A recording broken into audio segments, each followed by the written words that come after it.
tous et bienvenue dans le Culture Mag. Au sommaire aujourd'hui, de la musique, du cinéma et du lifestyle. Nous irons aux États-Unis, en Angleterre, fêter le Thanksgiving. Cette année, la fête du Thanksgiving et la fête juive de Hanouka tombent le même jour. Cette coïncidence donne des mélanges très drôles et décalés. Nous vous l'expliquerons. Au sommaire également, le groupe Voca People, 8 extraterrestres qui chantent a cappella. Qui sont-ils? Comment travaillent-ils? Ils remportent le succès dans les principales villes du monde. Sandy Fortis les a rencontrés pour nous. Et puis, nous partirons à bicyclette, suivre un DJ un peu fantasque qui s'inspire de l'architecture de Tel Aviv pour composer des morceaux. Voilà pour le sommaire. Merci de votre fidélité à i24 News. On commence avec les news et cette nouvelle énergisante. À 91 ans, Pierre Cardin s'est décidé à refaire de la mode. Le couturier a présenté une nouvelle collection intitulée Maxim's la nuit, inspirée des bons moments de fête. Un défilé a eu lieu dans le célèbre restaurant parisien Maxim's. Avec humour, Pierre Cardin a déclaré qu'il était en 57 l'un des plus jeunes couturiers de France et qu'aujourd'hui, il est l'un des plus vieux. En France, toujours en marge de la sortie du film La Marche, après la vilaine polémique autour du rap douteux, place aux images. Le photographe JR va placarder le 3 décembre sur les murs de la rue de la République à Lyon, en France, des portraits d'anonymes dans le cadre du projet Inside Out. Il s'agit pour lui de commémorer la marche antiraciste qui, en 83, avait rassemblé plus de 100 000 personnes. JR s'est associé pour cela à la comédienne Charlotte Lebon. Restera-t-elle pas? Quoi? La malle géante Louis Vuitton installée sur la place Rouge. Cette énorme valise publicitaire devait s'ouvrir au public le 2 décembre dans le cadre d'une exposition de la marque. Mais devant la vague de protestation des moscovites, les autorités ont demandé son démantèlement. Louis Vuitton voulait faire de cette malle son navire amiral. La Russie est un très gros marché. Les invitations pour son ouverture sont imprimées. Elles datent du 29 novembre, mais la marque ne fait aucun commentaire. Un chandelier géant installé à Washington, une grue immense pour allumer des bougies. La Maison-Blanche célèbre en format XXL la fête des Lumières, la fête juive qui dure 8 jours. Le président Obama et sa femme Michelle ont gracié une dinde pour la fête de Thanksgiving. Et puis, ils ont chaleureusement souhaité une bonne fête de Hanouka à tous les juifs du monde. Alors justement, des dindes, des Indiens, des bougies, un président américain, une fête juive, de la lumière, qu'est-ce que c'est que ce mélange? Il a un nom, c'est un néologisme, c'est Thanksgiving. Pourquoi? Parce que cette année, la fête du Thanksgiving et la fête de Hanouka tombent le même jour. Cela n'était pas arrivé depuis 1863. Cette coïncidence donne lieu sur Internet à des moments hilarants, anglo-saxons certes, mais hilarants. David Gombin s'est donc penché sur ces dindes déjantées.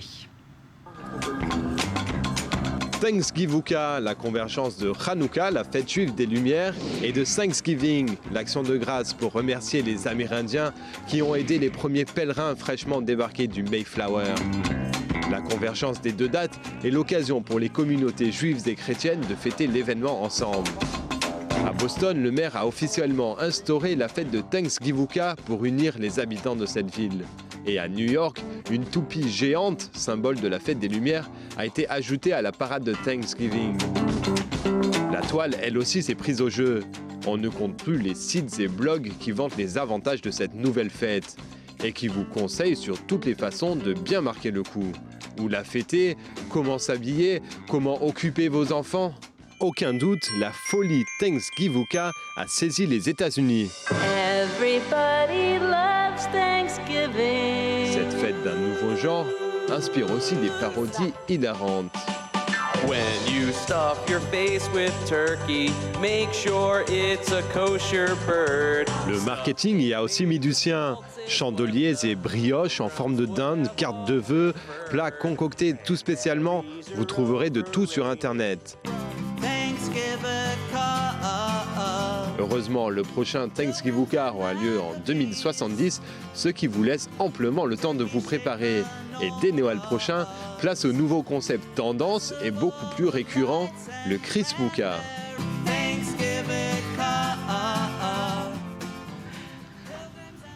À suivre les Voca People, un groupe tout de blanc vêtu qui chante a cappella. On ne connaît pas leur visage, mais le monde entier adore leur voix. Et puis un DJ qui s'inspire de l'architecture pour produire de la musique. Mais tout de suite, voici les highlights. À New York, la célèbre et traditionnelle parade de Thanksgiving, une initiative de la chaîne de grands magasins Macy's depuis 1924. Plus de 250 000 spectateurs sont attendus dans les rues de Manhattan pour admirer le défilé de chars et de ballons géants, ainsi que les nombreux artistes présents comme entre autres cette année le Cirque du Soleil et les Fall Out Boys. Autre bonne action de Macy's pour Thanksgiving, la chaîne a offert des courses gratuites à certains de ses clients. Ces petits chanceux ont de bonnes raisons d'être reconnaissants cette année. Le Salon du livre pour la jeunesse ouvre ses portes à Montreuil. Si les ventes de livres continuent de baisser, le secteur continue d'attirer les jeunes et leurs parents. L'an passé, l'événement a attiré plus de 160 000 visiteurs. Placée sous la thématique du héros, cette 29e édition va mettre l'accent sur le livre numérique et sur les livres pour bébés, et ce jusqu'au 2 décembre. Exposition multimédia pour l'artiste israélienne Michal Elfman. Construite autour des changements dans l'histoire et des migrations, l'artiste s'interroge. La Renaissance, l'Empire, comment passe-t-on les époques, comment les gens suivent les mouvements. Sculpture, vidéo, performance, les 2 étages du Centre d'art contemporain de Tel Aviv sont réquisitionnés pour cet événement jusqu'au 1er février. Mimes, musiciens, artistes, mélomanes, les Voca People sont un peu tous là à la fois en 4 ans. Cette troupe s'est imposée sur les scènes du monde entier, Italie, France, Amérique latine, Amérique du Nord, Proche-Orient, bref. Ces Israéliens n'utilisent aucun instrument, mais juste leurs cordes vocales, cachées derrière des masques blancs. Sandy Fortis est allée y voir de plus près. 8 bonshommes blancs qui s'expriment en chansons et autres sons bizarres. Bienvenue dans le monde des Voca People, une histoire qui a commencé en 2009 en Israël. Il y a quelques années, j'étais assis avec Shai Fishman dans notre studio et soudain un engin spatial s'est écrasé. Et ces 8 extraterrestres sont sortis en disant qu'ils avaient perdu leur énergie musicale. Ils nous ont demandé de les aider à régénérer toute leur énergie. Alors on a créé ce spectacle et maintenant ils font le tour du monde. Voca People. The Voca People. The Voca People. The Voca People. The Voca People. Voca People. Voca People. Adelante. Voca People. Brésil, Portugal, Allemagne, France, États-Unis, les Voca People ont envahi notre planète et ça semble leur réussir. Cette semaine, ils étaient en Israël, un pays qui leur tient particulièrement à cœur. Pour eux, c'est comme s'ils retournaient au pays, puisque c'est le premier pays sur lequel ils ont atterri, et ils adorent être ici. Mêlant humour, performances vocales exceptionnelles et jeux avec le public, le show des Voca People est un ovni dans le domaine des comédies musicales.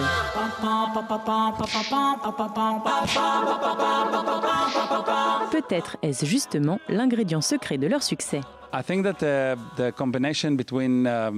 Je pense que la combinaison des 70 plus grands hits de l'histoire de la musique avec l'humour et la comédie est sûrement la formule de ce succès international.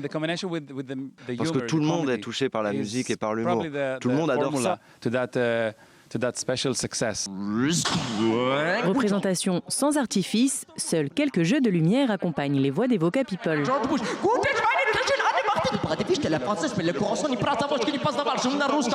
On les voit, on les entend surtout partout, mais personne ne les connaît vraiment. Malgré toutes nos tentatives pour découvrir qui se cache derrière les bonshommes blancs, le mystère ne sera pas levé. C'est une belle histoire à raconter, je pense, parce qu'ils sont si mignons et leur planète est si belle. Tout est blanc et la musique est partout. On ne leur en veut pas, d'autant que grâce à eux, on aura quand même passé un lovely day.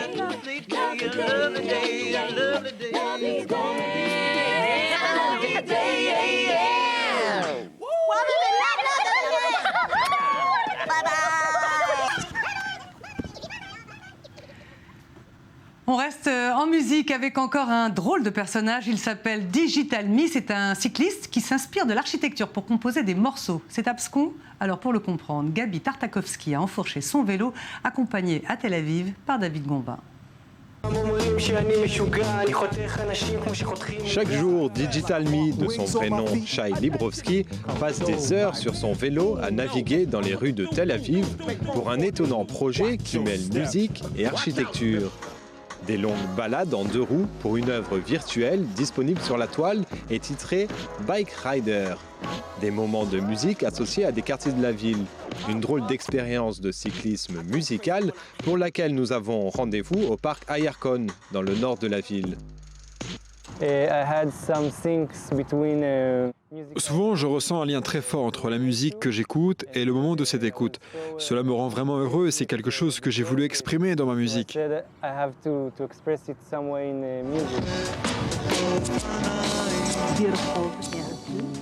À chacune de ses balades, Shai fait correspondre son propre morceau. Bike Rider mélange hip-hop instrumental, groove moyen-oriental et toute une variété de samples. Chaque morceau est illustré par des scénettes, parfois décalées, parfois poétiques, mais directement inspirées de son expérience à vélo. C'est pas facile, on a des arbres en plein milieu des pistes cyclables, quand déjà il y a une piste cyclable. D'un autre côté, à mon avis, rouler à vélo reste le moment le plus sympa pour écouter de la musique. Je pense que n'importe quelle situation peut être une source d'inspiration. Faites la queue au supermarché par exemple, cela peut être un bon projet, en le faisant comme il le faut avec les bonnes méthodes et les bonnes références. Quelle sera la prochaine inspiration que Digital Me trouvera à Tel Aviv? Pour le savoir, il va falloir pédaler.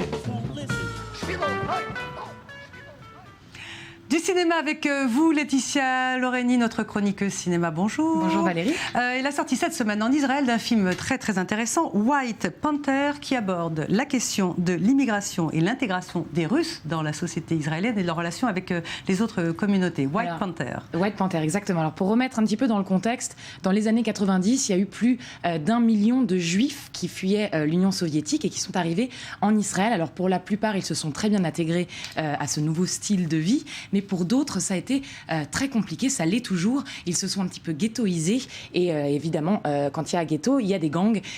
C'est l'histoire, et c'est exactement ce qui est résumé dans cette histoire de White Panther. C'est donc un jeune immigrant russe, Alex, qui après la mort de son père qui servait l'armée israélienne, se retrouve embrigadé dans un gang qui est dirigé par son frère et une rencontre va tout changer, va lui permettre... Un gang de voyous. Un gang de voyous, voilà, un mafieux, on peut dire. Un genre de skinhead. Un genre de skinhead, exactement.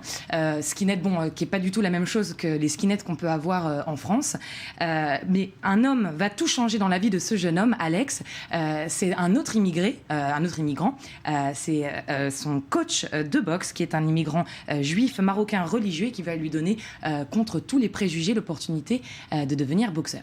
Mais c'est pas la première fois qu'il y a des films sur la boxe, la relation entre un boxeur un peu pauvre et puis son coach. Qu'est-ce qu'il y a de particulier dans ce film-là? Alors effectivement, à Hollywood, la boxe a beaucoup inspiré auparavant. On peut mentionner des films comme $1 Million Baby, où l'angle du coach était privilégié, Clint Eastwood, et la boxe était comme un purgatoire émotionnel. Ou alors des films comme Warrior, où là c'était la relation entre frères qui était mise en avant. Là, dans ce film, la différence, c'est justement le côté politique, l'angle politique et social de ce film. C'est pas la première fois qu'on traite de l'immigration russe, mais c'est la première fois qu'on la traite à travers un sport. Et ça plaît, le public israélien? Le public israélien et le public international, puisque c'est un film qui a déjà fait un petit peu le tour de la planète à travers le Canada, l'Australie. Il était présent au Festival du film de Jérusalem, et la presse commence à beaucoup en parler, puisque comme je le disais, c'est la première fois qu'on voit un film de boxe traitant de l'immigration russe, un sujet qui n'est pas très connu. Et c'est fait par qui, White Panther? C'est dans le casting des gens connus? Il n'y a pas d'acteurs connus internationalement dans le casting. C'est un tout jeune réalisateur. C'est son premier long métrage. Son nom, c'est Danny Rosfeld. C'est aussi le premier film pour excellent acteur russe. Je n'ai pas envie de me tromper sur son nom. On vous pardonnera. Yevgeny Orlov. Donc c'est son tout premier film. C'est pas le premier film celui qui joue le coach, qui est dans la vraie vie un immigrant marocain qui s'appelle Zeev Revar. Il est assez connu en Israël. Il est tout aussi excellent, et c'est pas non plus le premier film pour les producteurs Léon et Moshe Edry, qui sont un petit peu les frères Weinstein, des grandes figures du cinéma en Israël. Cinéma israélien, effectivement, les frères Weinstein du cinéma israélien, qui permettent justement à ce cinéma israélien de s'exporter de mieux en mieux. On les voit dans les crédits de tous les plus grosses productions israéliennes, et c'est très bien. C'est des gens qui font beaucoup de personnes personnages qui font beaucoup pour cette industrie qui est en expansion constante. Qui sont arrivés du Maroc et qui ont monté ici un empire. Un empire, effectivement. Merci beaucoup Laetitia. Donc le titre White Panther. White Panther, on attend une distribution internationale très bientôt, ça vient de sortir en Israël. Merci beaucoup. Voilà, c'est la fin du Culture Mag. Merci de nous avoir suivis. On se retrouve évidemment demain, même heure. Nos programmes sont bien entendu disponibles en VOD sur le site de la chaîne i24news.tv. On va se quitter avec Google. Oui, Google qui se met en mode intello puisqu'on peut voir sur cette bannière la photo, l'image de Claude Lévi-Strauss, ethnologue et académicien Claude Lévi-Strauss, Triste Tropique sur la toile. Voilà, c'est la façon qu'a Google de célébrer l'anniversaire de sa naissance.